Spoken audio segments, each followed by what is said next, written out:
Welcome to Beyond the Red Carpet. I am so happy to have back Ivor Davis, who is not only a fabulous entertainment journalist, but he's also a friend. And he's so much fun. And he's got, believe it or not, I can't believe this, 60 years since the Beatles came to the United States. Beatlemania started 60 years ago, and Ivor was embedded with them for the first 6 weeks of their tour. So welcome back, Ivor. We're so happy to have you back. Thank you very much indeed. I'm just 62 years of age, so I was a child when this happened. No, I'm kidding. Now, we all were. I'll be serious for a moment. You know me by now. Yes. Well, you've updated your book, The Beatles and Me on Tour, because you have added several new things. But let's just go through some of the information about the Beatles. Beatles, I mean, come on, they are everlasting, like Frank Sinatra and Elvis. They are the Beatles. So you were, like I said, you were embedded with them for 6 weeks. And in your book, you say you felt like you were one of the group, but with perks, because they were always stuck in their hotel room. They couldn't leave. And you got to go out and do whatever you got to do, but you were also still part of it. How did that feel? It felt terrific. And I kind of felt, I mean, this seems silly, but I felt a bit sorry for them because they were trapped. I mean, can you imagine your first big trip to America and you don't see anything? I remember in Dallas, John wanted to visit Dealey Plaza. Don't forget, Kennedy had been assassinated. John Kennedy had been assassinated less than a year before. And as soon as John said, we want to go out, we want to get a car ride out to Dealey Plaza, Brian Epstein said, no way. No, it's going to be too much of publicity, not good for us. But I think Brian was probably right in a way, because it was the country was raw from John Kennedy. And so the Beatles were stuck, they were prisoners. And in a way, that was my good fortune, because whenever I needed them, I just walked to the next room, to the suite, and walked in there in a time when, Francine, celebrities, you can't get access to celebrities like that anymore. But I had become fairly quickly a member of the family, a member of the entourage. They got used to me, they trusted me, and it was carte blanche, and it was wonderful. In reflection, as you said at the beginning, when you think 60 years, I wish I'd kept a diary. But anyway, I'm here, and it's amazing. And one other thing, today, almost, I mean, it seems silly to say, Francine, but the Beatles are bigger today than they were then. I mean, it's amazing how their continuity has continued. And I know it's your program and you ask the questions, but I wondered if you had a thought as to why they've managed to maintain this incredible crest of fame so long. I don't have the answer to their everlasting fame. They're there. They're part of our culture. They have just, like you were embedded with them, they have been embedded into our culture, our pop culture. And I don't think I know they're never going to go away, because they're part of history. Yeah, and you mentioned that, sorry to interrupt, but I remember when Brian said to us, they're going to be, I mean, we all laughed, they're going to be as famous as Beethoven. I mean, come on, Brian, don't be so full of BS.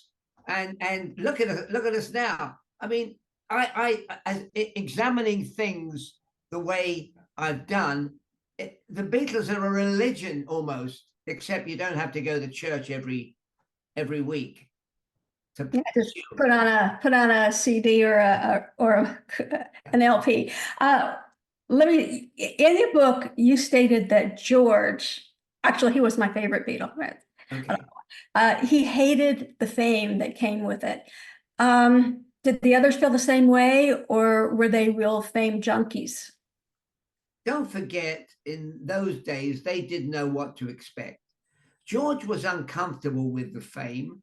George was, in his own words, for a while, a second-class Beatle, because the stars were John and Paul, and Ringo played the drums. So I think George, in later life, evolved in his own career. Sadly, he died too young of cancer. But if you look at his career, he knew he had talent. He wrote some great songs. He recorded with some of the greatest entertainers in the music business. And he blossomed to that, and also to becoming a film producer, financing a lot of great movies. So George was a late bloomer, and John was always a bloomer. John was a big mouth bloomer, but and Paul was always the kind of personality that he is. And I don't want to go on too long with the questions. I'm supposed to answer a question and let you ask, but look at it today in the year 2024. The Beatles are huge. They had a new hit record a few months ago, thanks to the marketing genius of Paul McCartney. And I got to give it to him. He knows how to market the Beatles even 60 years later, and he knows how to make money. Yes, as you said, they've got a new song that just came out. They wrote over 200 songs. That's an amazing library of work.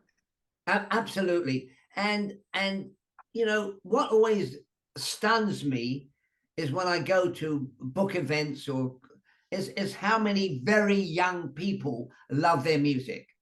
I mean, I got interviewed not long ago by a 14-year-old podcaster in Boston, and he knew more about the Beatles than I did. So go figure.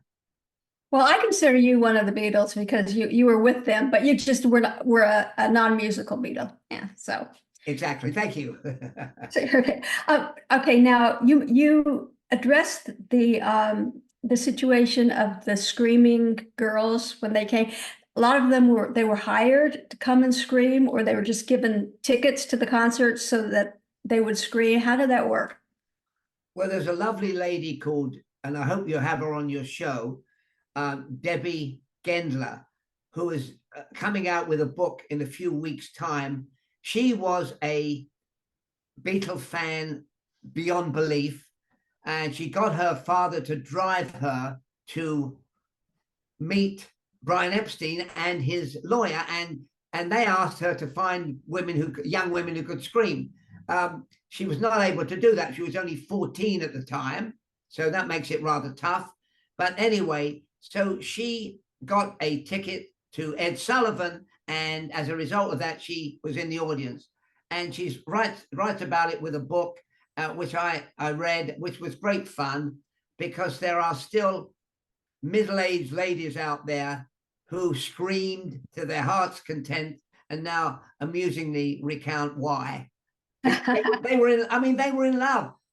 A woman said to me, I knew when I was there at the Hollywood Bowl, when I smiled, Paul smiled back at me, him and 17,000 other people. But this was in the imagination, the psyche of these young women. And anyway, so it's a fascinating phenomenon. They all felt that they were in love with a certain Beatle. And I can't remember, you're too young, but I can't remember if you told me who you were in love with and did they love you back? Well, that's another show. Along with the Beatles, the British invasion included the Zombies, the Animals, the Who, Herman's Hermits. I love Herman's Hermits. Rolling Stones, Dave Clark, Five, Searchers, a whole bunch of them came over. But, you know, besides the Rolling Stones, I think the Beatles were the only ones that lasted with their great fame this long. Would you agree? Yes, I would agree with you 100%. Ironically, the Rolling Stones came out with a new album recently called something Hackney something. I can't remember.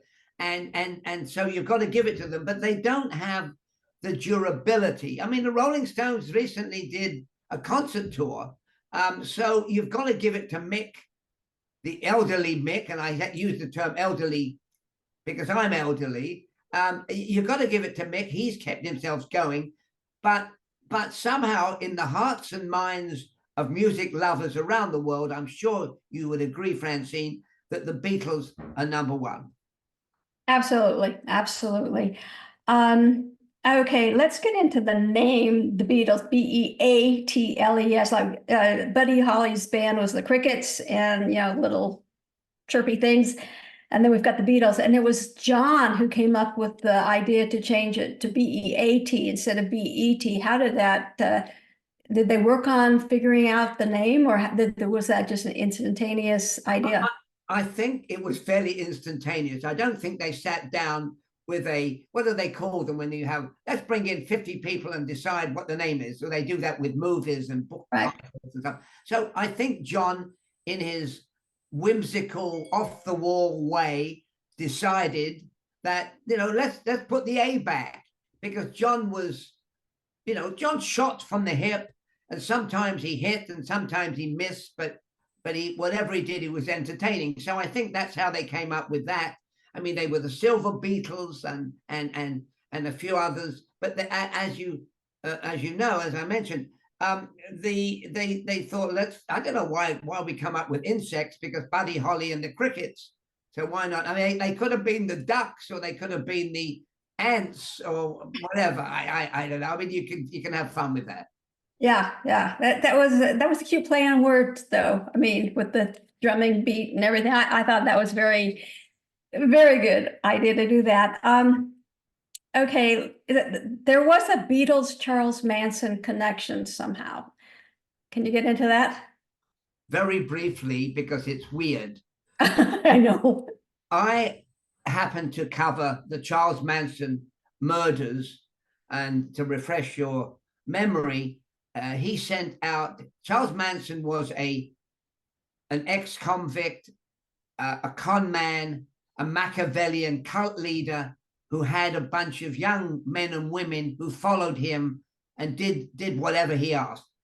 Back in 1969, Manson sent his gang out to kill, and they killed Sharon Tate, who was a beautiful American actress who was pregnant, 8 months pregnant. And in doing the murders, the Manson acolytes murdered several people in the house. Jay Sebring, a famous Hollywood hairdresser. Okay, let me cut to the chase. When I learned that Manson was the key suspect, as soon as I heard that, and then he lived on the Hollywood Ranch, a place called the Spahn Movie Ranch, which was a decrepit old movie ranch in Chatsworth, California. I went straight out there. Who is this guy? And when I was there, his acolytes, who were not involved in the killings, told me this amazing story that I mean, because I knew the Beatles thought it was a bunch of phooey. And they said Charlie Manson played the Beatles' White Album to us all 6 or 7 times a day. And he said the Beatles were sending secret messages about a black-white revolution, and we would have to start this revolution, because now that we've been warned by the Beatles' music, the White Album, songs like Helter Skelter, now that we've been warned of the revolution, we can then get out of town fast and escape it. Meanwhile, we're going to send out, I mean, the whole thing is absolute Looney Tunes. Definitely. So I mean, when knowing the Beatles, heard this, I mean, obviously, like any journalist, I was going to say you are full of a bunch of you know what, because then that would have turned them off. But I listened to this cockamamie reasoning, and I thought, this is rubbish. And yet, when I wrote a quick book on the Manson family about the Beatles, the district attorney who was prosecuting the Manson family for the murders of Sharon Tate and all these other people used that as a thesis for his of the motivation of the murders. Even today, I look at it and think absolute baloney, but it worked. It got a conviction, and Manson was convicted. And I want to tell you, I became friendly with a young woman called Diane, and I've forgotten her last name for a minute, Diane, who's a member of the Manson family, Diane Lake. She was 14 when she was turned over to Manson, and she confirmed to me that Charlie Manson played the Beatles' White Album 8 times a day, and explained that they were sending messages to him, warning him about the race riot. So the world is crazy. That's all I can say. Yeah, you can't make that stuff up. That is just insane. Okay, let's talk about. Okay, we're gonna dish a little bit here. They had several affairs during their careers. Uh, Paul and Peggy Lipton were an item for a while. Is that correct? Well, here's the thing. We knew that Paul McCartney was sort of betrothed, whatever that means, to Jane Asher, a beautiful English actress who was more famous than Paul at the time. Now, they were so close that Paul moved into the Asher house and lived upstairs in the Asher house, composed a lot of music there, and was educated by the Asher family. I mean, the father was a professor of psychiatry, the mother was a music teacher. There's the Jane's brother, Peter Asher, was a member of the Peter and I forget the guy's last name, a song group, and Paul wrote music there and gave them to Peter Asher to sing. So the question is, I've sort of got such a long-winded answer. I forgot what the original question was, and I apologize. Their affairs. What was that? Affairs. Affairs. Okay. So back to Paul. Look, there's a young, I'm going to say young, nubile young men. Maybe not. That's the wrong word. Young, healthy, robust young men who are having women throw themselves at the Beatles. I mean, how can you resist? And they couldn't resist. They had to try and they had a road manager called Mal Evans, who was their kind of gatekeeper. But I knew that they were having relationships, and I knew particularly Paul was having a relationship with a beautiful actress, Peggy Lipton, who wasn't that well known at the time. And Peggy Lipton said to me on one occasion, "I'm going to marry Paul." She didn't marry Paul, of course, but she didn't. So there was a lot of that going on. But I mean, they were just young, healthy men with libidos, just taking their pick of whoever wanted to hold their hand or go further. Okay. And now, while he was married to Yoko, John did have affair with May Pang, and Yoko was in on it. Or explain that. I mean, I read about it in the book, but can you explain a little bit about that threesome? Well, the weirdness of it all was that Yoko was a free spirit, and I think John was having serious problems in his marriage with Yoko. I mean, the original reason that John was attracted to Yoko was that she was such a free spirit, and John's first wife, Cynthia, was a local Liverpool lass who really kind of he left behind educationally, mentally, and moved on. So then he marries Yoko, who is a artist, a musician, all the rest of it. And during the course of their marriage, it goes off the rails. And believe it or not, Yoko suggests that he might like to hang out with May Pang. And they came to LA, and that's where I met May, although John introduced May as my secretary. And I didn't realize, if I'd known that they were having a lot of hanky-panky, I would have asked him. No, maybe not. Anyway, so what happened was, after 18 months of craziness in LA, well, John got zonked and hung out in bars with Harry Nilsson, another great musician. They decided to end the relationship, and so they went back. And Yoko took John back, and they carried on until John's death. And Yoko's still around today. She's in her 90s, living in upstate New York, having moved out of the legendary Dakota apartments. So she was a free spirit, and obviously she decided John needed to cleanse his mind with another woman, which is kind of unusual, isn't it? Absolutely. Well, she was unusual too. Anyway, so that was very unorthodox, but nothing in the John and Yoko relationship was orthodox as traditional marriages go. Right. Well, in the book, you also say that George, like I said before, he was my favorite of them all, was not eloquent speaker when they first started, and you ghost wrote his column because he couldn't put the words together. So you were actually the voice of George Harrison for a while. Is that correct? That is correct. And to be honest with you, George, after a few of the columns appeared in London, and his mum and dad weren't crazy about it, called George and said, we don't like your column. Okay. But my problem was that I was supposed to sit down with George, and George was very taciturn. George didn't have much to say then. He grew out of it. He matured. And so I would sit down. I wouldn't sit down with George because he wasn't available. He didn't have much to say. So I made the column up for the first few weeks. And then George's mum said, George, it's a bunch of rubbish. And George confronted me saying, it's a bunch of old crap you're writing about me. And I said, yeah, you're probably right, George, but don't forget, you have to talk to me. You have to tell me what's going on in your skull for me to do a column. And then we made friends, and he started talking to me, and the columns improved, and he was happier. But George was not a eloquent guy. And somehow later in life, when he got religion and he got money and he got power and he got fame, under his own aegis, not as a second-class Beatles citizen, because he considered himself a second-class Beatles citizen. He didn't say that, but you know that because there was John and there was Paul, and then the second bananas, George and Ringo. So he evolved as people do, young people. I mean, I think all of us evolve.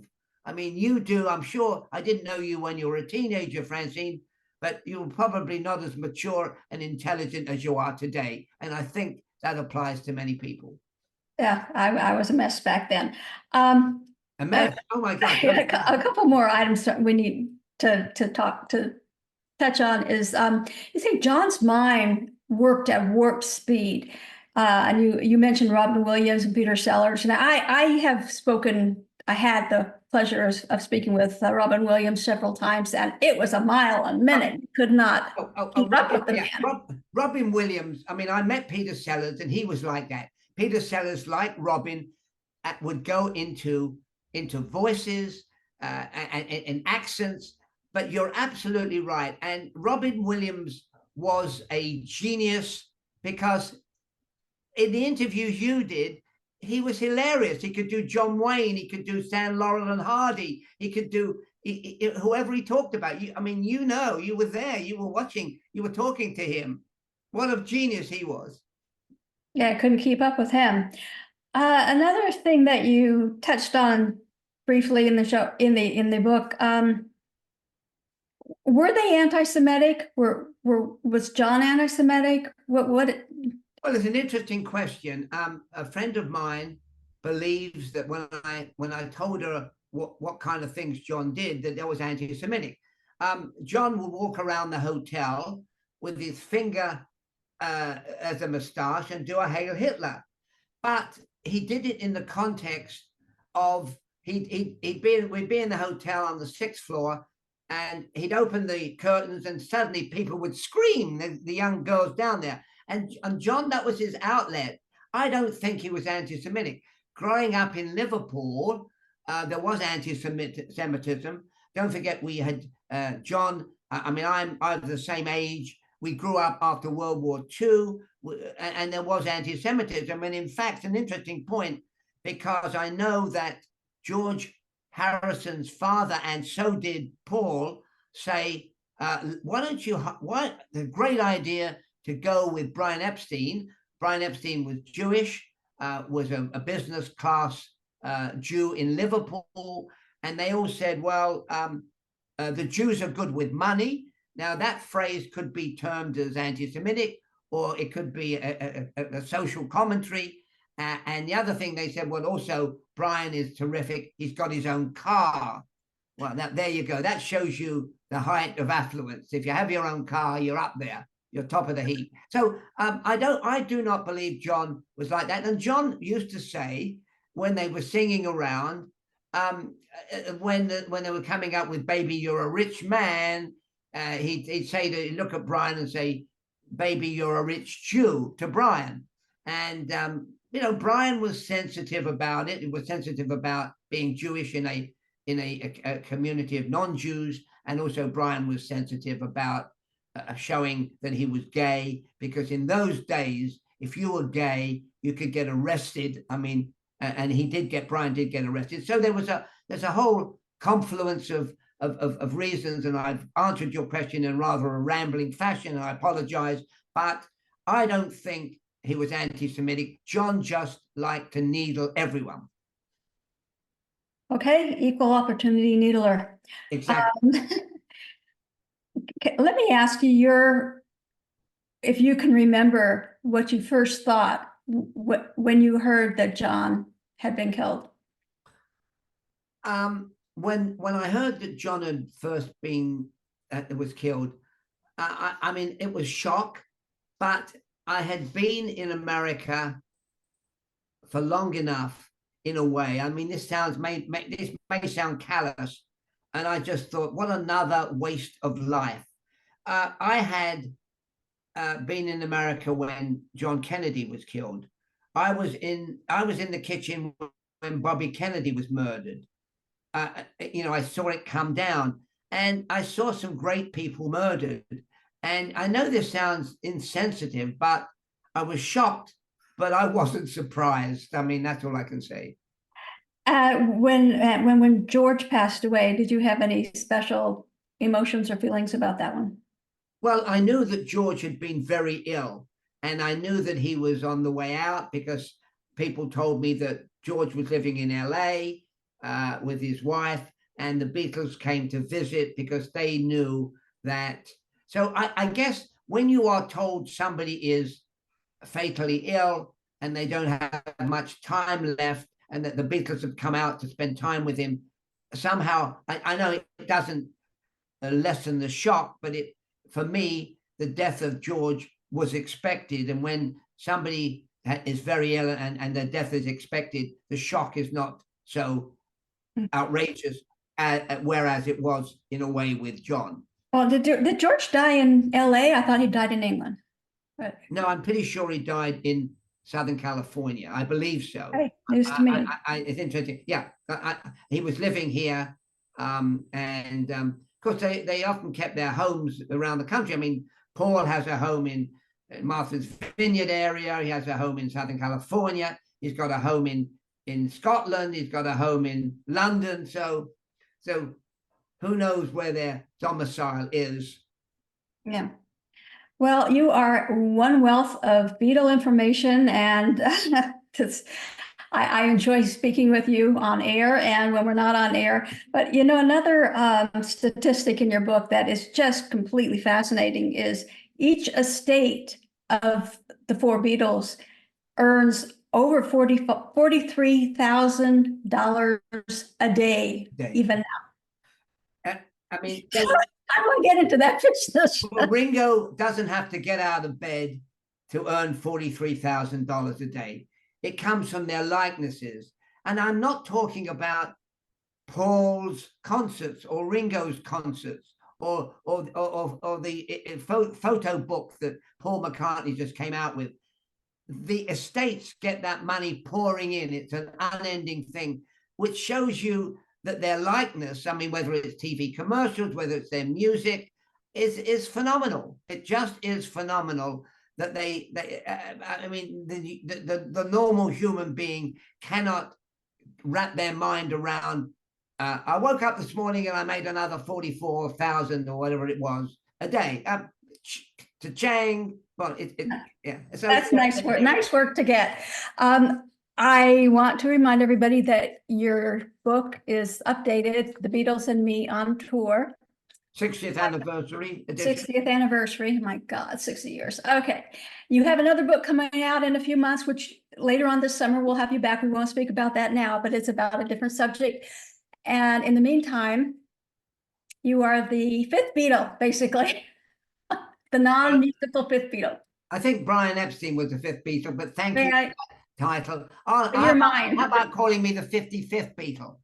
Okay, you got it. Thank you. Well, thank you so much for sharing your information with us. I know everybody is, I mean, the Beatles are worldwide fabulous, uh, part of our culture now, so there's no getting away from them. Even if you want to, you can't go into the stores, they're playing their songs, so they are part of us. But thank you again, Ivor. I really, really appreciate you coming back. And for the viewers, we will see you next time, and pick up that book, The Beatles and Me on Tour, 60th anniversary. Bye-bye.